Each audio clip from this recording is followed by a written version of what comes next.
Hello! Bienvenue dans cette nouvelle vidéo. Ah, pardon, je me change.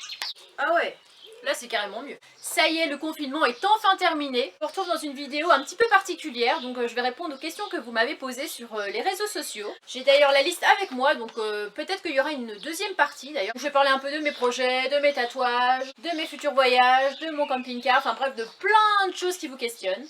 Donc c'est parti!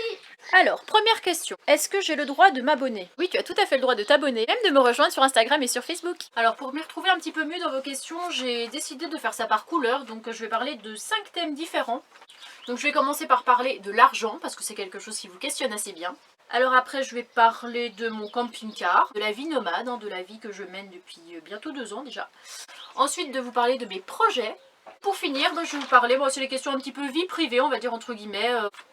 C'est parti! Comment je finance ma petite vie? Alors il faut savoir qu'avant d'acheter mon camping-car, j'avais pas mal d'économies de côté. J'avais à peu près 15 000 euros. J'ai acheté mon camping-car, j'ai fait des réparations dessus, j'ai dépensé pas mal dans les mois d'après. J'ai pu vivre de mes économies pendant un certain temps. Donc en fait, le truc c'est que comme il y a moins de factures, d'un autre côté il y a moins besoin d'argent. Donc qui dit moins besoin d'argent dit moins besoin de travailler.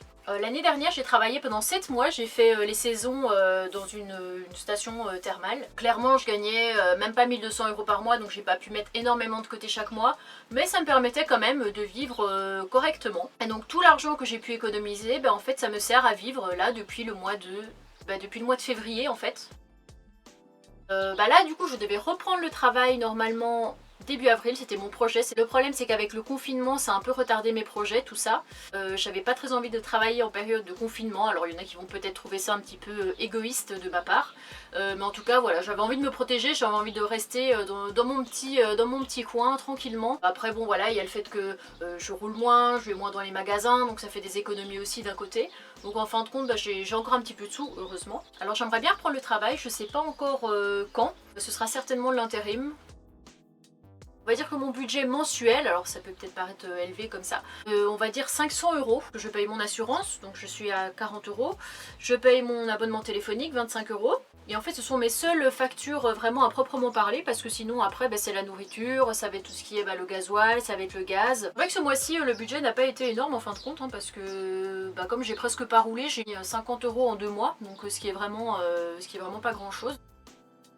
L'un d'entre vous m'a posé la question à propos de YouTube, de savoir qu'est-ce que ça représentait. Niveau pourcentage de budget en fait pour vivre, clairement pas grand chose. C'est vrai qu'on peut souvent penser qu'avec YouTube, Money, on est super, on est blindé, tout ça.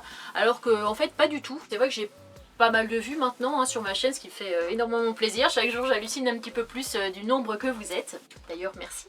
J'ai pas de tabou, donc on va dire, je vais vous dire clairement, voilà, le mois dernier j'ai touché 140 euros de la part de YouTube. C'est un petit complément, ça fait toujours plaisir, ça permet toujours de faire des courses, de payer les factures, enfin bref, je ne crache absolument pas dessus. Mais c'est loin de l'idée qu'on peut s'imaginer. Youtubeur qui gagne 10 000 euros par mois, ça récompense aussi le travail, parce qu'il faut savoir qu'il faut tourner des vidéos, il faut avoir des idées, il faut faire le montage. Après, moi c'est vrai que j'en chie pas mal pour mettre les vidéos en ligne, donc c'est une petite récompense, on va dire, de tout mon travail. Je suis en train d'entendre des abeilles, j'espère qu'elles vont pas me piquer. Alors combien a coûté mon camping-car? Alors quand je l'ai acheté, il coûtait 5 000 euros, j'ai réussi à le négocier 4 500. Il n'en valait pas du tout ce prix là, je l'ai su après que je m'étais fait avoir, donc j'ai acheté mon camping-car à des gens du voyage et des gens je pense un petit peu mal intentionnés qui ont trafiqué le contrôle technique, donc du coup j'ai hérité d'un véhicule avec énormément de vis cachées. Est-ce que je compte changer de camping-car?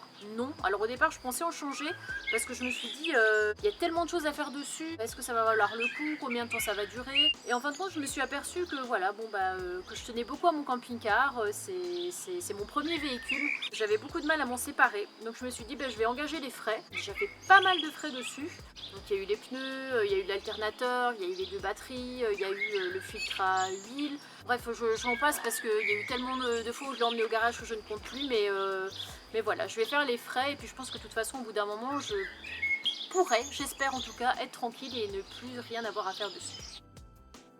Alors vous me parlez beaucoup de peur en général, hein. Est-ce que tu n'as pas peur d'être toute seule? Est-ce que tu n'as pas peur de la solitude? Est-ce que tu n'as pas peur qu'il t'arrive quelque chose? Enfin il y a beaucoup de questions qui sont liées à la peur. En fait si on tombe là-dedans on risque de devenir parano et de ne plus vivre. Je me dis la peur n'évite pas le danger et je peux très bien partir faire mes courses et me faire agresser sur la route. Je peux très bien aller me balader en forêt et me faire agresser. En fait ça peut arriver partout.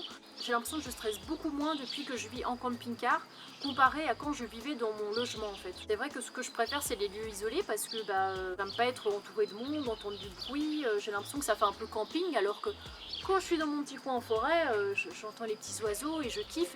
Et niveau solitude, j'ai pas si peur que ça.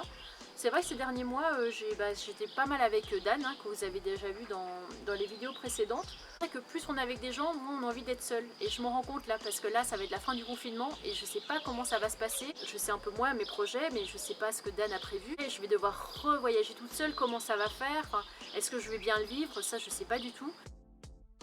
Vous m'avez demandé ce qui me manquait le plus par rapport à ma vie sédentaire et en fait rien. Franchement, il n'y a rien qui me manque, j'y réfléchis et je me dis, j'ai 15 000 fois moins de confort qu'à l'époque dans mon appartement, mais je me sens super bien quoi. Enfin, je vis vraiment en harmonie avec mes convictions et il y a absolument rien qui me manque. Par contre, je vous avoue, et ça fait peut-être partie des choses les plus dures, parce que j'ai aussi une question au niveau de qu'est-ce qui est le plus dur dans la vie nomade. Là, la plupart de l'hiver, ça a été. Mais il y a quand même eu des jours un peu compliqués. On est tout seul dans son véhicule, il fait froid, malgré le chauffage, malgré tout ce qu'on veut. Je me dis, mais je rêverais tellement d'être dans un logement avec le feu de bois, avec le petit chocolat chaud, posé sous un plaid, être dans un bain. Ça me vient comme ça en hiver. Ça dure quelques jours, hein, mais c'est pas des regrets en fait, c'est où j'ai envie d'un peu autre chose. Donc franchement, pas de regrets. Hein.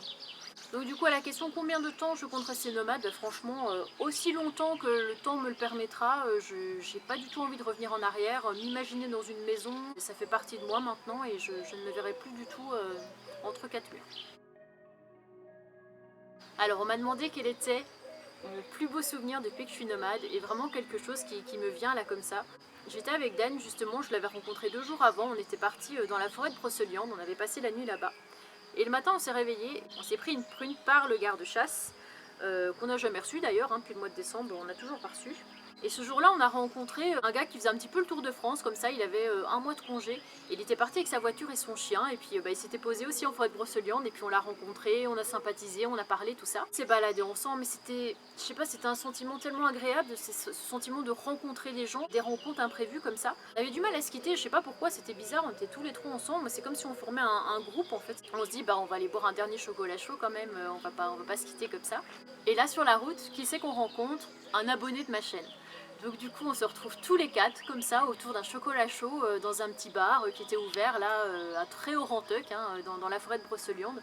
Je sais pas, enfin, c'était un des plus beaux moments peut-être même de ma vie, hein. C'est bizarre de dire ça, hein, mais ce sentiment d'être avec des gens, comme si on devait être là à ce moment-là tous ensemble, et on rigolait, et puis on n'était pas dans le jugement, on était bien ensemble tous les 4, je sais pas du tout comment expliquer.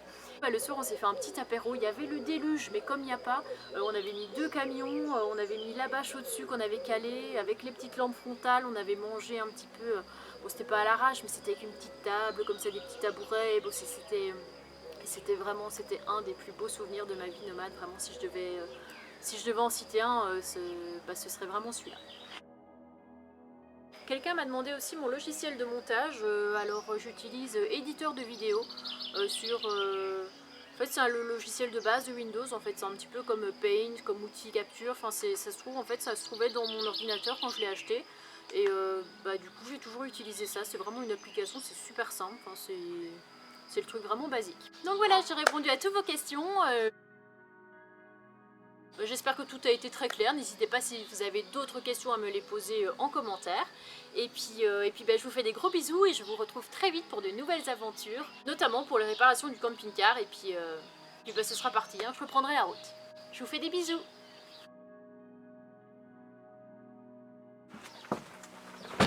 On va passer les tatouages, ça c'est fait, on va faire pour la presse. Le logiciel de montage. C'est vrai que si j'appuie pas sur le bouton, ça ne peut pas marcher. Qu'est-ce qui me manque le plus?